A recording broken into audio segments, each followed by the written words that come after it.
له محترم ورور تکړه لیکوال او مشهور شاعر قاری عبدالستار سعید صاحب څخه مننه کوو چې د غونډې برخوالو ته یې خپله مقاله وړاندې کړه. قدرمنو حاضرینو، د غونډې دا شیبې مو د موضوع په ارتباط د خوږو ماشومانو ترانې ته ځانګړې کړې دي. د بلال احمد ټیم ته بلنه ورکوو چې سټیج ته راسي او قدرمنو حاضرینو ته خپله ترتیب کړې ترانه وړاندې کړي.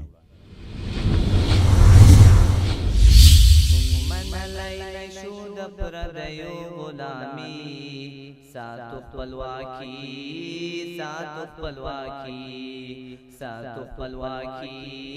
ساتو خپلواکی مونږ منلای نشو د پردیو غلامی ساتو خپلواکی ساتو خپلواکی ساتو خپلواکی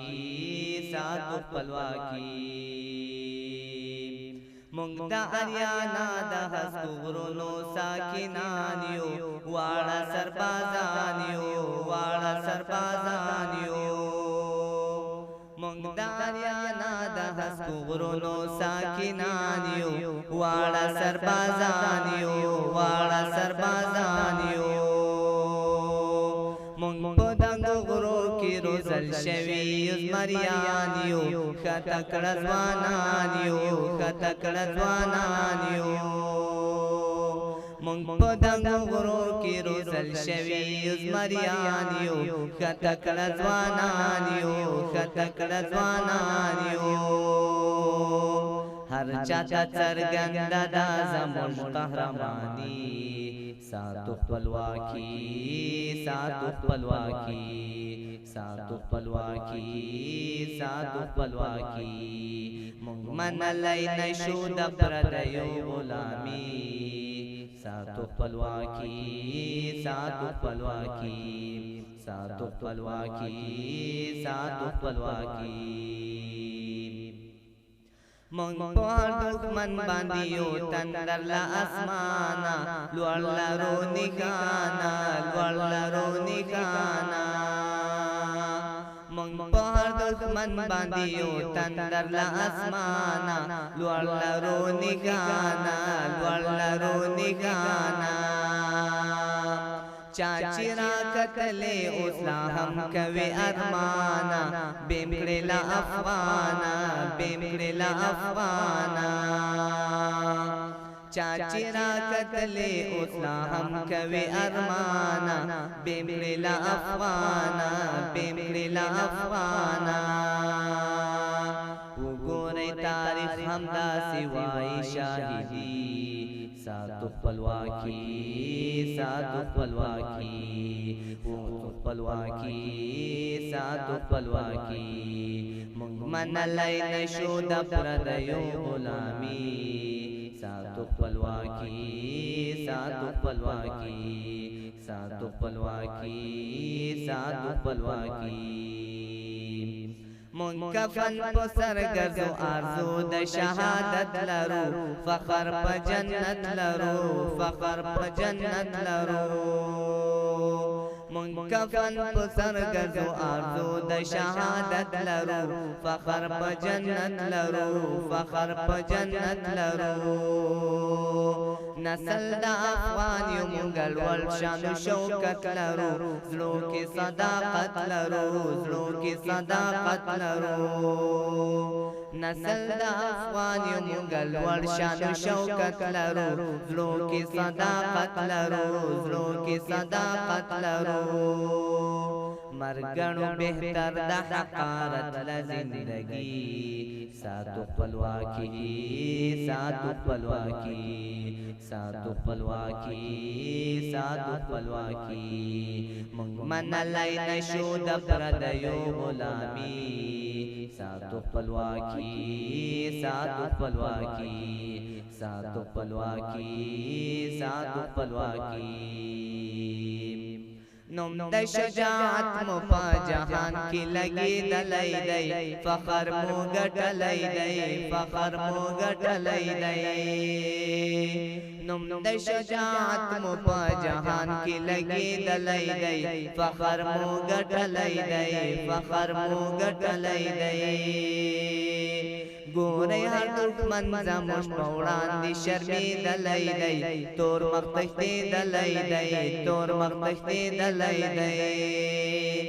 ګورئ هر دښمن زموږ په وړاندې شرمېدلی دی تور مخ تښتېدلی دی تور مخ تښتېدلی دی موږ یو دا غلیم لپاره تندر اسماني ساتو خپلواکي ساتو خپلواکي ساتو خپلواکي ساتو خپلواکي موږ منلی نشو د پردیو غلامي ساتو خپلواکي ساتو خپلواکي ساتو خپلواکي ساتو خپلواکي موږ منلی نشو د پردیو غلامي ساتو خپلواکي ساتو خپلواکي ساتو خپلواکي ساتو خپلواکي ساتو خپلواکي ساتو خپلواکي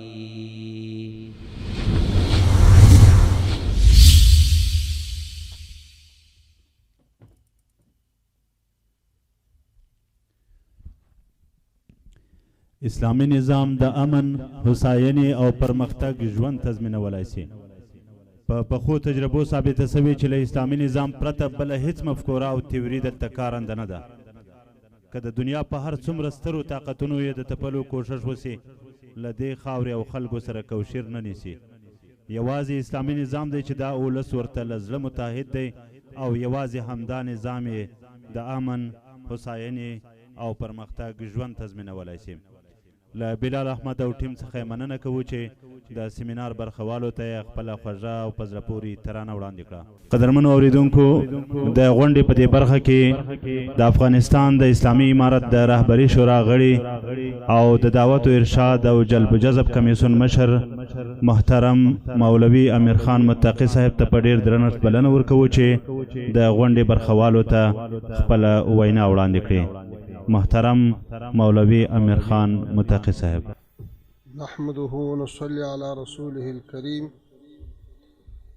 اما بعد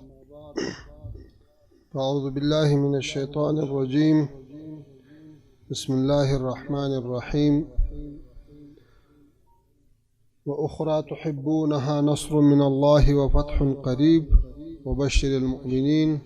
صدق الله العلي العظيم. د مجلس ترنو حاضرینو،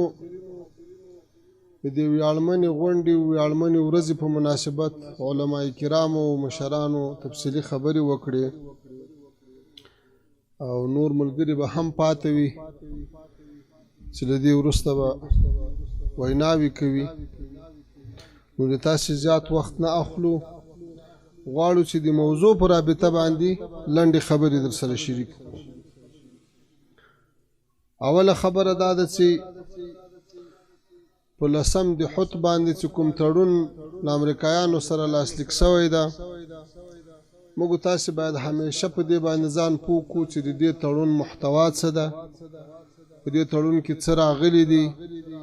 د موږ تاسې مسؤلیتونه څه دي او د مقابل لوري مسؤلیتونه څه دي. په دې تړون کې دا خبره په ډېر وضاحت سره راغلې ده چې له افغانستانه به د ټولو امریکایي ځواکونو، د ناټو د ځواکونو، د هغوی متحدین، د هغوی استخباراتي شبکې او کسان، دا به ټول افغانستانه په 14 میاشتو کې وځي. بله خبره دا په ډېر وضاحت سره راغلې ده چې د تړون د لاسلیک په اولو 10 ورځو کې به 15,000 مجاهدین له بند نه ازادېږي او 1000 تنه به د مقابل لوري کسان د مجاهدینو له بند نه ازادېږي. او بیا چې کله بین الافغاني مذاکرات شروع شي، نو په 3 میاشتو کې به باقي ټول بندیان له بند نه ازادېږي او ورسره به له تور لیست او د جایزې له لیست نه د اسلامي امارت مشران ایستل کېږي. او بله مهمه خبره په دې تړون کې دا راغلې ورونو چې امریکا په دې تړون کې ژمنه کړې ده چې د افغانستان خپلواکۍ ته به احترام کوي، د افغانستان ارضي تمامیت ته به احترام کوي او د افغانستان په چارو کې به هیڅ نوع مداخله نه کوي، نه به لاسوهنه کوي او نه به پوځي مداخله کوي. بل طرف ته اسلامي امارت په مسؤلیتونو کې دا راځي چې د افغانستان خاوره به د دوی په ضد نه استعمالیږي. همدغه جمله بیا تشریح شوې ده چې څنګه به نه استعمالیږي، یعنې افغانستان نه به څوک دوی ته ضرر نه رسوي، څوک چې دوی ته ضرر رسوي هغه به په افغانستان کې نه روزل کېږي، هغوی به دلته نه پالل کېږي. دغه د دواړو طرفو مسؤلیتونه دي چې په دې تړون کې ذکر شوي دي. د تړون اهمیت ورونو په دې کې ده که موږ تاسې د تاریخ په اوږدو کې وګورو نو اسلامي حرکتونه، جهادي حرکتونه خصوصا په وروستیو کلو کې یا په وروستیو سلو کلو کې هغه همیشه ځپل سوي دي، د دښمن د دسیسو ښکار سوي دي، په اختلاف کې واقع سوي دي. خو اسلامي امارت الحمدلله متحد پاتې سوی، یو موټی پاتې سوی، ورځ تر بلې یې ترقي کړې ده او بالاخره هغه امارت، هغه مسؤلین چې د مځکې په سر یې د شپې تېرولو د حق نه ورکول کېدو او د نړۍ لویو قوتونو اشر ورته کړی و، د ژوند حق یې نه ورکاوه، هغه حرکت دې کچې ته ورسېدو چې هغه په نړیوال سټیج باندې راښکاره سو او د نړۍ 140 هیوادو نړیوالو سازمانو په حضور کې د نړۍ له لوی سپر پاور سره مساویانه حیثیت باندې تړون کوي، لاسلیک ورسره کوي او ټوله دنیا یې ننداره کوي. دا د مجاهدینو دپاره بلکې د ټولو مسلمانانو دپاره ډېر لوی افتخار ده. دومره خبره د دې تړون اهمیت په دې کې د ورونو دنیا ته دا ښکاره سوه چې هر هغه حرکت چې هغه سپېڅلی وي، هغه متحد وي، هغه په حق وي، هغه به بریا ته رسېږي. او لویه خبره لا دا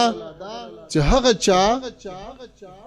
چې د افغانستان په اشغال کې دخیل وو هغو غټو غټو قوتونو هم د دې ملاتړ وکړو، د امنیت شورا یې ملاتړ وکړو او تایید یې کړو، د نړۍ ټولو هیوادونو یې هرکلی وکړو او په نړیواله کچه په رسمیت وپېژندل شو. نو واقعا دا یو دروند تړون و او دا د موږ تاسو دپاره له افتخاره ډک تړون و. بله خبره دا د ورونو چې په دې تړون کې ډېرې زیاتې خوارۍ ختلې دي، ډېرې شپې کې روڼې سوي دي او ملګرو ډېرې زیاتې چینې کې وهلې دي. هغه په څه شي باندې؟ هغه په دې باندې چې داسې یوه نکته، داسې یوه خبره، داسې یوه ماده رانسي چې هغه آینده ته مسلمانانو ته پیغور وي، هغه مجاهدینو ته پیغور وي، په هغې کې د افغانستان ملي ګټو ته تاوان وي، په هغې کې له اسلام سره خدای ناخواسته کومه برخه ټکر وي. نو په دې خاطر په شپو په ورځو هلته به مذاکراتي ټیم په خپل مابینځ کې مجلسونه کول، بیا به له مقابل لوري سره مذاکرات کول، بیا چې به خبره درنه سوه بیا به مشرتابو ته او رهبري شورا ته لېږله، بیا به هغوی غور ورباندې کاوه، بیا چې به شرعي اړخ پیدا کړو، په هغو باندې به علما کرامو څېړنې کولې تر څو دغه تړون جامع تړون شو. او الحمدلله دا یو داسې تړون ده چې له اسلامي اصولو سره هم برابر او د مجاهدینو له یو ادنا کشر مجاهد نه بیا تر هغه لوی قومندانه پورې چا اعتراض هم نه ده ورباندې کړی او د نړۍ په سطح هم څوک نسي کولی چې په دې باندې داسې اعتراض وکړي چې هغه معقول وي یا هغه قانوني مشکل ولري. بله خبره دا د ورونو د دې تړون په سلسله کې اسلامي امارت چې کله دا تړون کړی ده نو خپلو ژمنو ته او خپلو وعدو ته وفاداره پاتې سوی ده. حتی امریکا خپل اعلان وکړ چې په تیر کال کې د موږ یو عسکر هم نه ده وژل سوی. دا خبره ځینې خلک منفي را اخلي خو د موږ تاسو دپاره ځکه دا مثبته خبره ده چې الحمدلله موږ هغه مسلمانانو چې په خپل عهد باندې دومره کلک ولاړ یو چې هغه دښمن چې 20 کاله یې د موږ په وطن باندې بمبار کړی دی، د موږ کورونه یې وران کړي، د موږ باغونه یې وران کړي، د موږ مدرسې په شهادت رسولې دي خو چې کله بیا ژمنه ورسره وکړو بیا وعده وکړو او د وتلو لار ورکړو بیا په خپله وعده باندې ولاړ یو دا د موږ په ښه حوصله د موږ په ښه تدبیر او د موږ شرعي احکامو ته په ژمنتیا دلالت کوي او موږ چې دې تړون ته ژمن پاتې سوي یو دا د موږ نظریه ده دا د چا فشار نه ده بله خبره ورونو په تړون کې د اوربند په رابطه خبره سوې ده او نن یې مقابل طرف پورته کوي او یو خبره دا هم کوي چې څنګه له امریکایانو سره جنگ نسته او له افغانانو سره جنگ سته د بل اړخ ته نه د پام چې له امریکایانو سره خو له تړون نه بعد هغوی ته امن ورکړل سوی ده د وتلو لار ورکړل سوې ده نو که تاسې د داخلیان په مذاکراتو کې رامخته سئ له ټګۍ او برګۍ نه کار وانخلئ تړون موافقې ته ورسېږو اخر نتیجه به خود به خوده وربند وي چې ور تړون وسي معاهده وسي توافق وسي بیا خو جنګ خپله جائز نه ده او بله خبره ورونو چې په دې تړون کې راغلې ده چې د موږ د بندیانو خلاصون ده او له خلاصون نه بعد اوس مخالفین دا تبلیغات کوي چې هغه بندیان چې بند نه خلاص شوي دي هغوی به په جنګ کې برخه نه اخلي په جهاد کې به برخه نه اخلي په مسلح جهاد کې ورونو دغه خبره په لیکلي ډول نه په توافقنامه کې شته نه د توافقنامې په ضمایمو کې شته او نو بل کوم تحریري سند داسې شته چې د موږ بندیان به بیا بیرته په مبارزه کې برخه نه اخلي خو د دې دپاره چې دا توافق نامه کامیابه سي اشغال پای ته ورسیږي دا پروسه د سولې په مخه ولاړه سي نو د اسلامي امارت مشرانو بار بار خپلو را خلاصو شوو بندیانو ته دا توصیه وکړه چې تاسې پاته سبقونه پوره کړئ تاسې استراحت وکړئ تاسې تداوي وکړئ او تاسې تر یو وخته پورې بیرته د جنګ سنګرونو ته مه ورګرځئ ورنه په توافق کې دا خبره نشته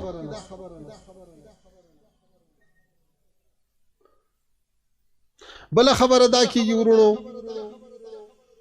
چې اسلامي امارت د توافقنامې نه وروسته جنګ ته شدت ورکړی دا خبره بالکل حقیقت نه لري ګورئ چې کله توافقنامه سوې ده سره له دې چې د توافقنامې په یوه برخه کې هم دا نه دي راغلي نه د ضمایمو په کومه ماده کې دا راغلي دي چې اسلامي امارت په لویو ښارو باندې بریدونه نه کوي هېڅ چېرته دا وعده نه ده سوې دا فیصله نه ده سوې خو دغه باوجود د دې دپاره چې دا پروسه ښه په مخ ولاړه سي او موږ دنیا ته ملامت نه یو او الله تعالی دا د اشغال خاتمه او د اسلامي نظام لاره هواره کړي موږ بیا هم په لویو ښارو باندې تر اوسه غټې حملې نه دي کړې سره له دې چې بندش ګوري نشته د تړون اثرات ورونو دا دي چې یو خو اسلامي امارت په نړیواله سطح باندې الحمدلله د ښه حیثیت خاوند شو له نړیوالو سره تفاهم وسو سفرونه وسو د اسلامي امارت معقولیت او ښه تدبیر او وحدت دا دنیا ته ښکاره سو په تړون باندې نړیواله اجماع راله دا ډېره لویه لاسته راوړنه ده ځکه ټولو هېوادو یې هرکلی وکړو او تر ټولو ښه خبره ده چې د دښمن له صف نه په جوپو خلک راووتل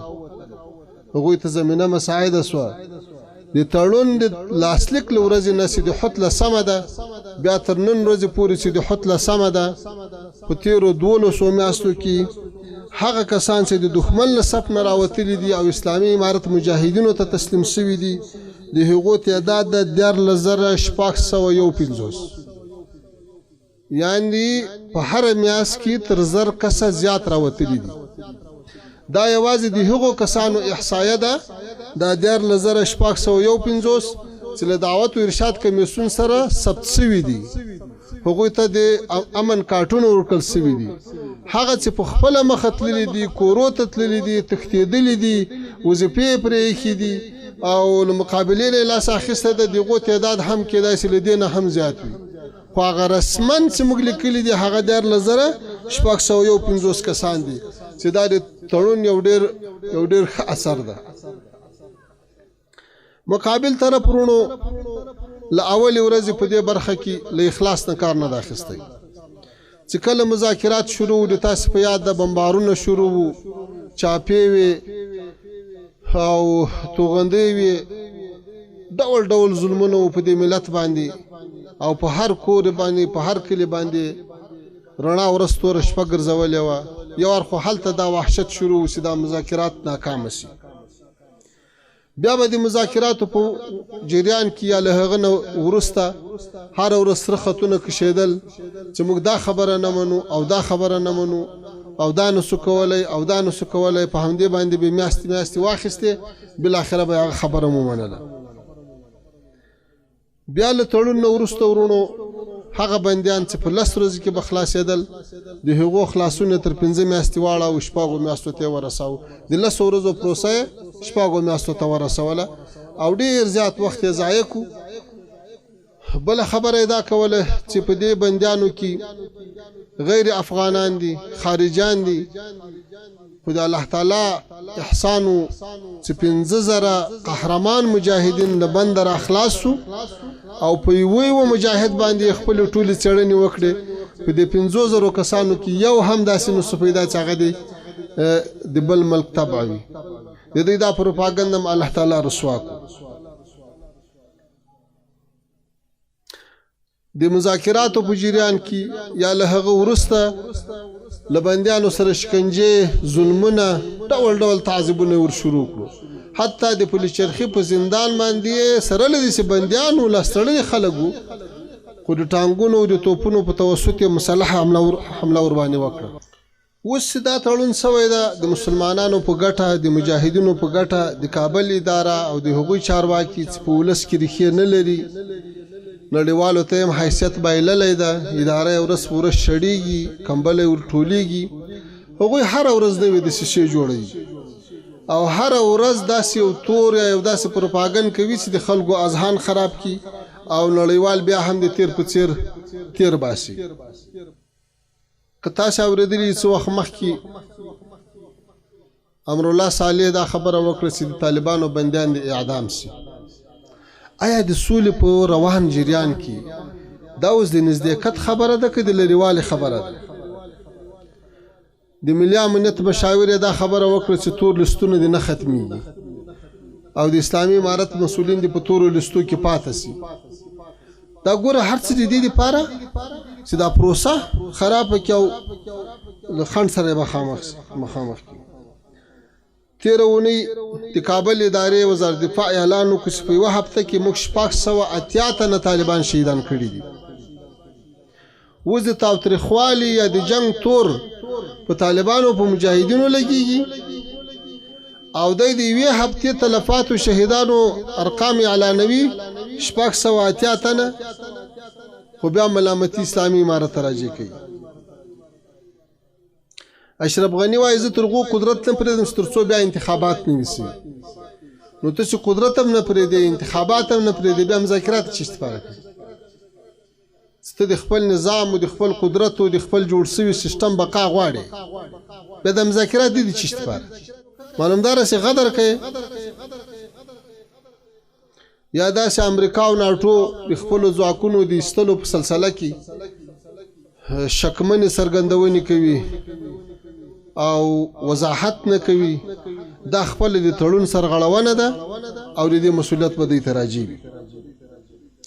اوس که چیرې تړون ماتیږي ورونو اسلامي امارت ته هېڅ توان نشته خو غدر هم نه ده کړی په خپل عهد هم وفا کړې او په تړون کې مې هېڅ نوعه کمزوري نه ده راغلې مجاهدین هم نور منظم سوي دي وحدت هم نور هم قوي سوی ده 5,000 بندیان مو هم را خلاص سوي دي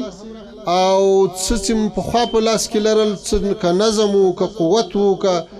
که ولسي ملاتړ و که نړیوال ملاتړ هغه طریقې زیات سوی ده نو لهذا که څوک تړون ماتوي تاوان به یې دوی ته وي اسلامي امارت ته هېڅ تاوان نشته او نه هم اخروي کوم جرم ده او موږ لا دوی ته دا هم مشوره ورکوو چې د تړون ماتېدل یا د مذاکراتو له خنډو ځنډ سره مخامخ کېدل که ډېر اوږده تاریخونه نه ګورئ نو پر اوسه کال تر تړون مخته 3 میاشتې مخته د هغه وخت جمهور رئیس ټرمپ هم ټویټ وکړو او مذاکرات یې وځنډول خو بیرته هغه ټرمپ و هغه امریکا و هغه ټرمپ و هغه ټیم و بیرته د مذاکراتو میز ته رالو اوس هم که څوک دغسې اقدام کوي بیرته به همدغه میز ته راځي. ځکه 20 کاله چې څومره قوت و هغه استعمال کو. له ګونتنامو تر بولیشرخي تر باګرامو ټول زندانونه په افغانانو ډک کړو. بې رحمه بمبارۍ یې وکړې، حتی د بمونو مور یې په افغانستان کې استعمال کړه. له اټم بم را لاندې ټولې وسلې وکارولې. د 48 هېوادو ځواکونه یې په افغانستان کې ستړي کړو. نو چې څه یې لاس ته را نه وړو، اوس دې هم غلطي او زړې تجربې نه تکراروي. بیا یې هماغه انجام ده. یوازې د دوی نه ده، بلکې د انګریزانو تاریخ هم باید وګوري چې په افغانستان یې یرغل کړی و، او د روسانو تاریخ هم باید وګوري چې په افغانستان یې یرغل کړی و، او خپل نږدې د 20 کلن تاریخ دې هم وګوري. وروستۍ خبره دا کوم ورونو، تاسې زیات وخت هم واخیست چې اوس د دې وخت را رسېدلی ده چې ټول افغانان یو بل ته لاسونه سره ورکړو او افغانستان په ګډو جوړ کړو، په ګډو یې له اشغاله خلاص کړو. افغانان هم دغسې حق لري لکه د دنیا نور وګړي، هم د تعلیم حق لري، هم د صحت حق لري، هم یې ښځې حقوق لري، هم یې نر حقوق لري، هم د خپل خاورې او د خپل وطن او د خپل اقتدار اختیار باید ولري. نو موږ په ټولو هغه افغانانو باندې غږ کوو چې نور د زړې تجربې نه تکراروي، نور د اشغال په غېږه کې نه لویږي، او نور د په پردو اشغالګرو پسې خپل امیدونه نه تړي. له هغه انجام نه دې وویرېږي له کوم انجام سره چې کمونستان مخامخ شو. روسانو بیا کمونستانو ته کوم لاس ورکړو، دوی ته کومه بقا او کوم امن ورکړو، دوی ته کوم سهولتونه ورکړو، پانسپېره ډاګې پرېښودل. اوس باید ټول افغانان په هغه چا باندې فشار راوړو چې د شخصي ګټو دپاره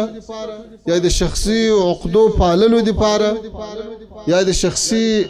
قومي و سمتي و نورو مرضونو د پاللو دپاره، او یا داسې د یو خارجي ملک نه د استخباراتي د جاسوسۍ یا د دغه د ګوډاګیتوب پروژه راخیستې ده او دلته یې تطبیقوي.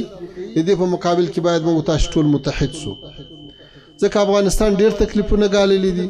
دا ملت ډېر ځورېدلی ده او ډېره اوږده مقابله یې شاته پرېښې ده. اوس د دې وخت راغلی ده چې د دې فرصت نه ښه استفاده وسي. الحمدلله قیادت هم یو ده، له مشکلاتو خلاص شو، داخلي اختلافات نسته، صفونه منظم دي، که نظامي برخه راواخلي، که اقتصادي برخه راواخلي، که فرهنګي برخه راواخلي، که تعلیمي برخه راواخلي، که سیاسي برخه راواخلي، په ټولو برخو کې منظم روزل سوي، تجربه سوي قایدینو، مشرانو، مسؤلینو، کارکوونکي لرو. د دې ټولو نه باید ښه ګټه واخلو. الله تعالی دې موږ تاسو ته نور له دې تکالیفو نه نجات راکړي. الله دې په وطن باندې رحم وکړي او دغه ورځ د الله بختوره وګرځي. الله تعالی دې تاسو ټولو راتګ باندې تاسو ته اجر نه درکړي. وروستۍ خبره بلا دا کوله چې د فرهنګي کمیسیون ملګرو نه مننه کوو چې یو داسې شانداره غونډه یې دایره کړه او یو داسې عظیم خدمت یې ترسره کړو. الله تعالی دې سعی قبول کړي، الله دې اجر نه ورکړي. واخر دعوانا الحمدلله.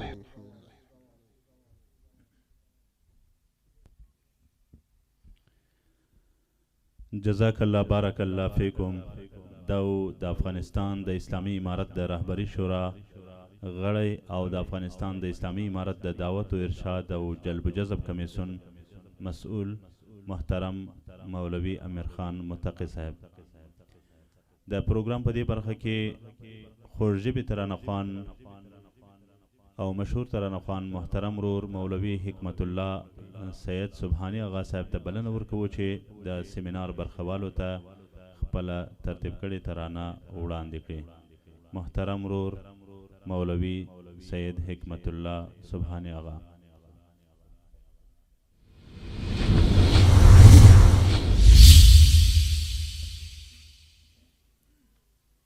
السلام علیکم ورحمۃ اللہ وبرکاتہ. د افغانستان اسلامی امارت او د امریکا ترمنځ د اشغال د خاتمې د تړون د کلیزې په ویاړ ناست ټول مجلس او د افغانستان په ګوټ ګوټ کې په سنگرونو کې ناستو مجاهدونو او غازیانو او مظلوم ولس ته مبارکي وړاندې کوم. د بدرګۍ لپاره ډېر محترم غزنوي صاحب او ساجد صاحب رابولو. د سولې او تړون په لور که د واخله راځئ راځئ د کونډې مور له سترګو نه واخلی راځئ راځئ د کونډې مور له سترګو نه واخلی راځئ د سولې او تړون په لور که د واخلی راځئ راځئ د کونډې مور له سترګو نه واخلی راځئ راځئ د کونډې مور له سترګو نه واخلی راځئ د سولې او تړون په لور که د واخلی راځئ راځئ د کونډې مور له سترګو نه واخلی راځئ راځئ د کونډې مور له سترګو نه واخلی راځئ راځئ په خپلو لپو کې اوبه یوسو اورو ته سکاره به یې قلم کړو ایرې واچو باغو ته پلنګ به دا وطن ونه وکیو ته ترې جوړ کړو شهید به دا چنار پر تخته نوړو هدیرو ته شهید به دا چنار پر تخته نوړو هدیرو ته د کفر له دوستۍ څخه لاس واخلی راځئ راځئ د کونډې مور له سترګو نه واخلی راځئ راځئ د کونډې مور له سترګو نه واخلی راځئ د سولې او تړون په لور قدم واخلی راځئ راځئ د کونډې مور له سترګو نه واخلی راځئ راځئ د کونډې مور له سترګو نه واخلی راځئ نه میاشت ده او نه کال ملګرو څو لسیزې کېږي ظلمي لاکانې په اور سوځېږي ښکاره کېږي پټ کې مو د ځوانانو او د سر ټکرې د خویندو زاړه ور پورې نسوه په قبرونو هوارېږي زاړه ور پورې نسوه پر قبرونو هوارېږي د تاندو یتیمانو له زړو غم واخلی راځئ راځئ د کونډې مور له سترګو نه واخلی راځئ راځئ د کونډې مور له سترګو نه واخلی راځئ د سولې او تړون په لور قدم واخلی راځئ راځئ د کونډې مور له سترګو نه واخلی راځئ راځئ د کونډې مور له سترګو نه واخلی راځئ تر څو به ملا وشکه مېلمنه وي په لیمه کې اعلان به د شهید وي د جومات په مناره کې پر ځای به د ډولۍ ایږدو ګلان په جنازه کې پر ځای به د ډولۍ ایږدو ګلان په جنازه کې جمعه په جنازه جنا په هدیره کې او اختر په هدیره کې جمعه په هدیره کې او اختر په هدیره کې له ستړو تربګنیو نه قسم واخلی راځئ راځئ د کونډې مور له سترګو نه واخلی راځئ راځئ د کونډې مور له سترګو نه واخلی راځئ د سولې او تړون په لور قدم واخلی راځئ راځئ د کونډې مور له سترګو نه واخلی راځئ راځئ د کونډې مور له سترګو نه واخلی راځئ شمله هم د عزت او هم درمان د امارت د وچو وچو شونډو ترجمان د امارات راځئ په یوه سلای خاص له ارګه بدرګه کړو رحمت د او نعمت د پاک سبحان د امارات رحمت او رحمت د پاک سبحان د امارات نو ټول د امارت بیرغ محکم واخلی راځئ راځئ د کونډې مور له سترګو نه واخلی راځئ راځئ د کونډې مور له سترګو نه واخلی راځئ د سولې او تړون په لور قدم واخلی راځئ راځئ د کونډې مور له سترګو نم واخلئ راځئ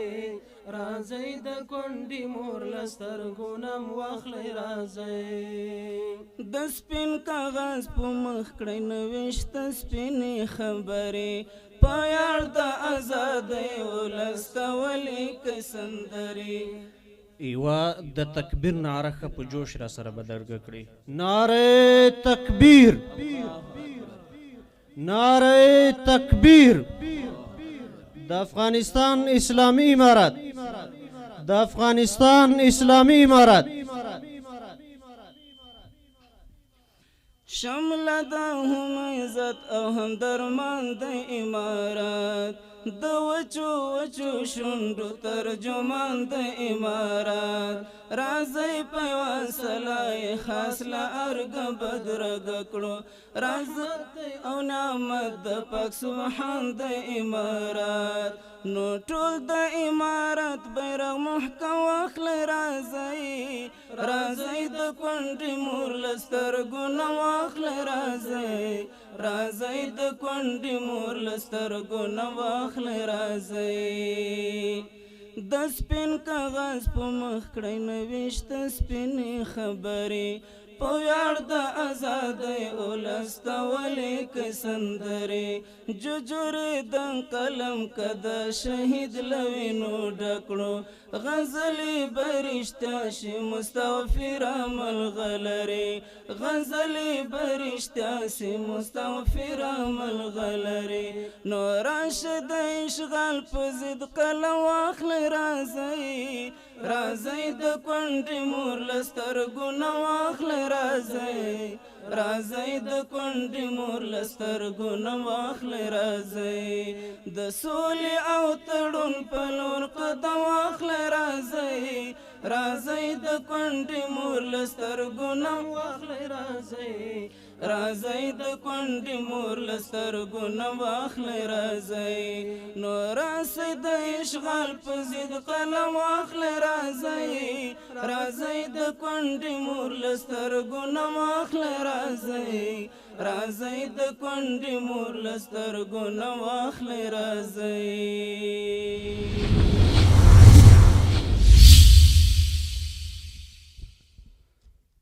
از فداکاریتان اشغال به پایان چون رسید از رزم و پیکارتان روز چراغان چون رسید افتخارات بزرگ است به هر شما ای غازیان این توافق نصرتی از سوی یزدان چون رسید تقدیرات گسترده تمنیات ارزنده قدردانی فراوان و تشکری بسیار از مولوی صاحب سبحانی آقا همراه تیمی که واقعا نعت زیبایی را ایران نمودند تشکر در این قسمتی از برنامه دعوت به عمل می آوریم از دانشمند پرتوان و پرتلاش سخنور شعله بیان شخصیت سیاسی و فرهنگی مجاهد قلم به دست نویسنده همیشه بیدار مدیر مسئول مجله حقیقت محترم مولوی صاحب نعیم الله حقانی از ایشان می خواهیم که در عقب تریبون تشریف فرما شده مجله ای را که آماده کردند در حضور شما به خوانش بگیرند محترم مولوی صاحب نعیم الله حقانی. السلام علیکم و رحمت الله تعالی و برکاته. بسم الله الرحمن الرحیم و به نستعین. اللهم صل و سلم و بارک علی سیدنا و حبیبنا و مولانا محمد و آله و صحبه اجمعین. مقاله‌ای که به مناسبت این روز پر افتخار آماده شده تحت عنوان ارمغان پیروزی نام دارد. به مناسبت سالگرد روز تاریخی دهم حوت سال 1398 هجری شمسی. خداوند کریم و منان را بی نهایت سپاسگزاریم که امروز در روز بزرگ دهم حوت به ما توفیق حضور در این مجلس پرنور عنایت فرمود. این روز خجسته و تاریخی را در حال گرامی می‌داریم که جانبرکفان ما مجاهدین غیور امارت اسلامی افغانستان در سنگرها همچنان حضور گرم و پرشور داشته و همگام با بزرگان سیاسی خود همانند گذشتگان پر افتخار متعهد به تمام تعهدات خیش با جانب مقابل هستند. و پایبندی به تعهد را یک اصل مهم در جریان مبارزات نظامی سیاسی خیش دانسته و در اطاعت از فرامین رهبری در دنیا کم نظیرند. میخواهم در این مختصر فرصت بگویم که مجاهدین غیور امارت اسلامی چگونه به اینجا رسید و از چه مراحل سخت و دشوار و پرفریض و نشیب گذشتند. داشتن افتخار و رسیدن به چنین روزها در وهله نخست فضل و احسان بیکران رب العالمین است که اگر نبود فضل و نصرت او ما هم اینجا نبودیم. بلی افتخار چنین ایام حاصل سالیان جنگ و مبارزه بر ضد دشمنان آب و خاک ما بود، حاصل دعای مخلصین و قربانی های بی‌مثال ملت مبارز و فداکار ما. مجاهدین امارت اسلامی به دنیا نشان داد که به مقدسات دین مبین اسلام تا کجا متعهد و پایبند بوده و به خاطر اسلام، قرآن، دین و سرزمین خود حاضر به چه فداکاری های بی‌مثالند. فداکاری هایی که دوست و دشمن بدان معترف بوده و بر غیرت و مردانگی، رزمندگی و صلابت ما انگشت به دهان مانده و شجاعت و حریت طلبی ما را فوق العاده می ستایند. امارت اسلامی افغانستان صاحب پالیسی روشن، دیپلماسی قوی، مبارزان مخلص، علمای دعوتگر، جوانان رشید و فداکار، ملت سلحشور و بسی اهل دل را همراه بوده و با همان توکل محض که رهبر عالی قدر مرحوم امیرالمؤمنین ملا محمد عمر مجاهد رحمت الله علیه مبارزه خویش را اعلان فرموده، در همان مسیر تا کنون گام برداشته و با آرزوی نیل به سعادت دنیا و آخرت تا قله های بلند پیروزی پیش رفته و همچنان با توکل بر ذات یگانه حق بر استیج بلند دنیا ایستاد شده و صدای حق طلبانه و آزادی خواهی خویش را به گوش جهان و جهانیان رسانیده و میرساند. مجاهدین امارت اسلامی افغانستان به ملت خود، کشورهای منطقه و جهان نشان داده که آنها صلح واقعی را برای مردم شریف و کشور عزیز خود تعقیب کرده و میخواهند. آنها در این باره با دنیا سخن گفته و خبرگان سیاسی دنیا را متقاعد کردند که جهاد و مبارزه ایشان یک حق مسلم و مشروع یک ملت آزاده بوده و تا دستیابی به آرمان آزادی و استقلال واقعی کشور خیش به چیزی کمتر از نظام مقدس اسلامی قناعت نکرده و راضی نمی شوند. آری، آرمان ما آرمان شهدای ماست، آرمان ما آرمان تاریخ پر افتخار ماست، آرمان ما آرمان شهدای گلگون کفن 24 هوت ملت شریف هرات است در سال 1357. آرمان ما آرمان قیام تاریخی ملت قهرمان کابل در 3 هوت 1358 هجری شمسی است. آرمان ما آرمان رهبران عالی قدر و مجاهد صفت ماست که در راه آن آرمان مقدس کباب شدند. بلی، آرمان ما نظام مستقل اسلامی است، آنچنان نظام اسلامی که تمام افغانها در آن عزت، امنیت، رفاه، آرامش و خوشی را به طور واقعی احساس و لمس کرده و از مزایای عالی آن بهره‌مند شوند. نظام اسلامی که پس از رسیدن به آزادی و استقلال واقعی با سازی اقتصادی و زیربناهای کشور، نجات از بحرانها و چالشهای تفرق افکنانه، ختم تعصبات قومی و نژادی و ایجاد وحدت و اتفاق به معنای واقعی کلمه در گوشه گوشه افغانستان در اولویت آن نظام قرار دارند. آن نظام اسلامی که علمای کرام ما در آن احساس امنیت کرده، اقشار تحصیل کرده و کادرهای علمی ما صیانت شده، ملت مسلمان ما به سیمای اسلامی و مفاخر علمی و ملی خود بالیده و به ارزش‌های واقعی آرسته و مزین شوند. آن نظام اسلامی که در آن خواهر و مادر ما به کرامت لازم رسیده و به اقشار ستمدیده ترحم شده، فقر از جامعه زدوده شده و ملت بی‌بضاعت ما از ظلم ظالمان و شر خائنان نجات پیدا کند. نظام اسلامی که جوان مسلمان ما از داشتن محاسن خود شر نخورده، مورد شماتت قرار نگرفته و خدای نخواسته بی عزت نشود. چنان نظامی که ترس و یأس بر ملت حاکم نبوده، شاراها و ذخایر مادی و معنوی، علمی و هنری و سرمایه های عظیم کشور عزیز ما صیانت شود. وقتی سخن از نظام اسلامی می آید تنها کسانی از آن احساس ترس و یأس می کنند که دستشان در خون ملت رنگین، در خیانت و غصب اموال و اراضی ملت دخیل، تمامشان در فساد اداری و اخلاقی غرق و از نام اسلام و نظام اسلامی وحشت دارند. وگرنه آمدن نظام مستقل و مشروع اسلامی که ارزش‌های اسلامی در آن رعایت و صیانت شود آرزوی فرد ملت مسلمان ماست. در نظام اسلامی اولین چیزی که حاکم می شود و ملت مسلمان ما به آن اشد ضرورت دارد امنیت واقعی و سرتاسری است. صیانت جان و مال است. ریشه‌کن شدن اختطاف‌ها، ترورهای کور، برچیده شدن بساط فساد، اختلاس و دزدی‌ها و جلوگیری از غارت اموال مسلمانان است. صیانت از کیان مقدس اسلام است. آنچه که امروز شب و روز از سوی اداره کابل کوشش می شود این است که در چشم مردم ما خاک پاشیده و مجاهدین امارت اسلامی را در چشم و گوش مردم بد جلوه دهند.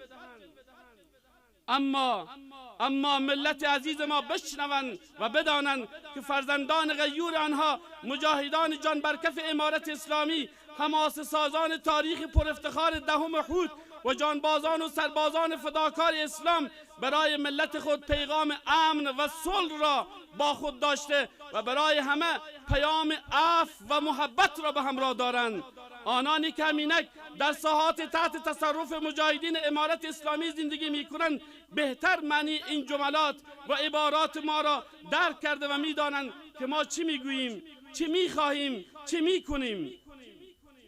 متاسفانه مشکل اساسی که دشمنان همواره ایجاد کرده است این بوده که ما را در رسانه‌های زرخرید خود بد تبلیغ کرده و می‌کنند. ما به ملت خیش اطمینان می‌دهیم که بیایند ما را از زبان خود ما بشناسند، ما را از زبان خود ما قضاوت بکنند، ما را در کردار و گفتار ما پیدا کنند که چه بسا در آنها بسی تحول پیدا خواهد شد.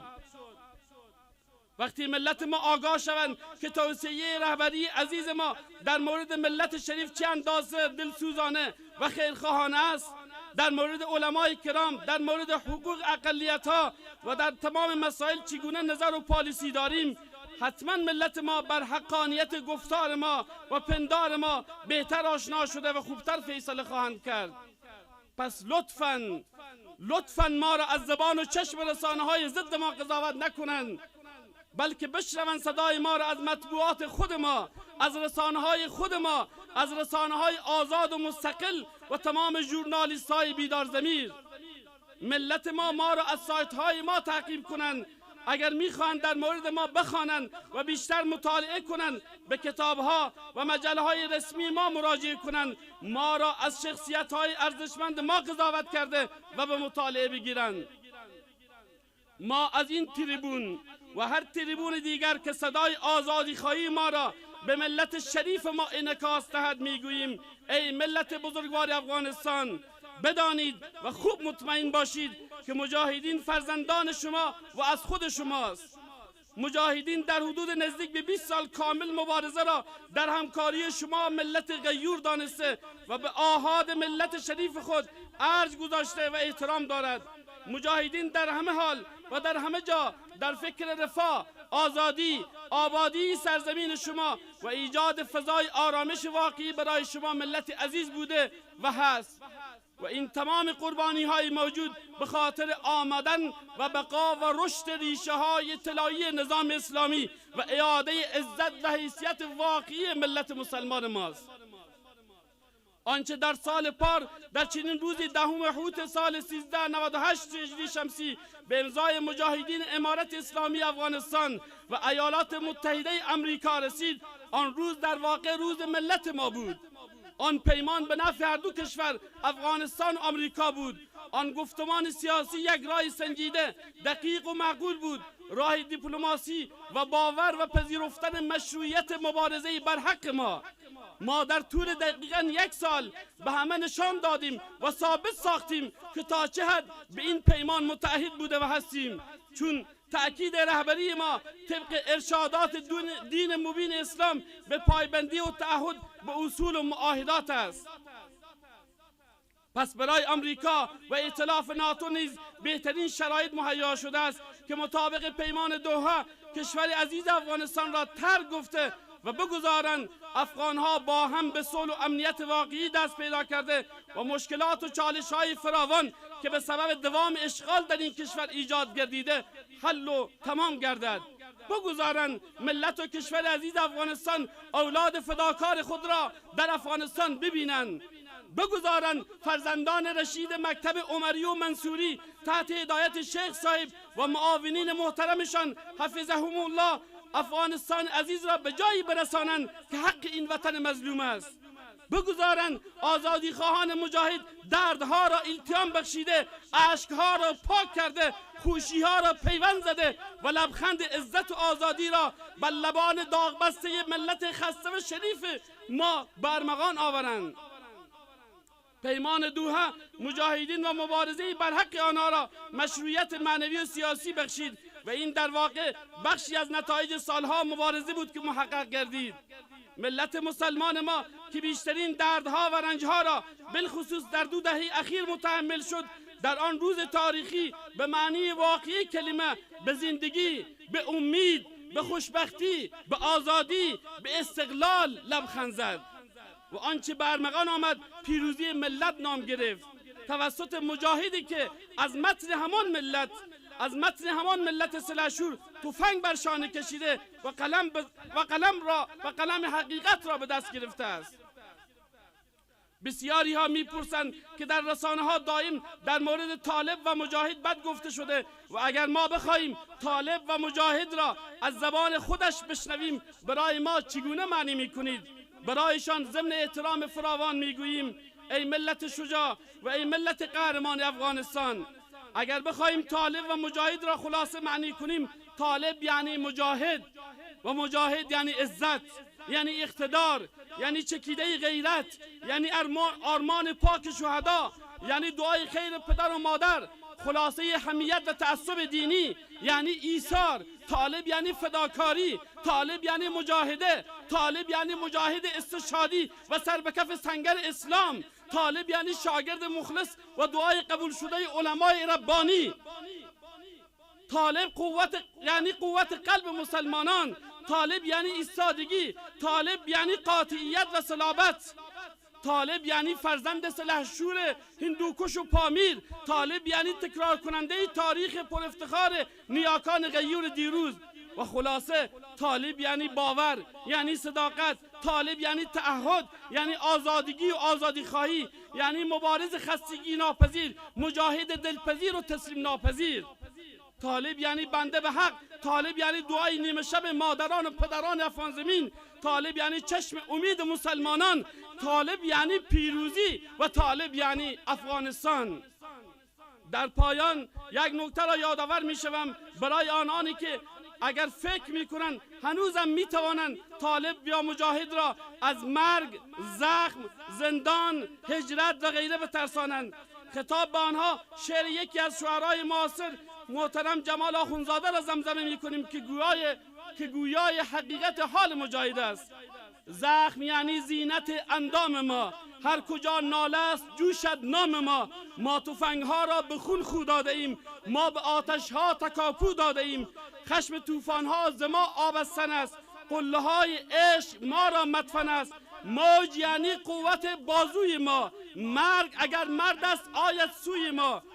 از آن سوی شهامت آمدیم، ما به دیدار شهادت آمدیم از جنگ اما خسته نه، دست بشکسته و گردن بسته نه، کوله بار ما همه ایثار عشق، مقصد ما دوستان دیدار عشق. می رویم لبریز از گرداب خون، می رویم مستانه تا شط جنون، همرکاب سجده تا محراب عشق، خالی از افسانه گم خواب عشق. دست ما طغیانگر و بی حوصله، گام ها من همچو بال چلچله، می رویم آنجا که نامش آشناست، می رویم آنجا که سر از تن جداست، می رویم افتان و خیزان موج تا اقامتگاه یاران تا به اوج. کو یعنی گام های سخت ما، آتش و خون از هر جا رخت ما، از برادر پای او را دیده ایم، از پدر دستش فقط بوسیده ایم، سینه مادر به خنجر چاک شد، چادر خونین خواهر خاک شد. کودکانیم و پدر گم کرده ایم، عید برعکسش تبسم کرده ایم. بوسه جز سیلی هجران نیست، جز پدر درمان طفلان نیست. ما به شب مهتاب برپا می کنیم، انقلاب ناب برپا می کنیم. باز می سازیم ما سرچشمه را، برجه های خسته اندیشه را. تا تولد باز می تازیم ما، باز هم محراب می سازیم ما. و السلام علیکم و رحمت الله تعالی و برکاته.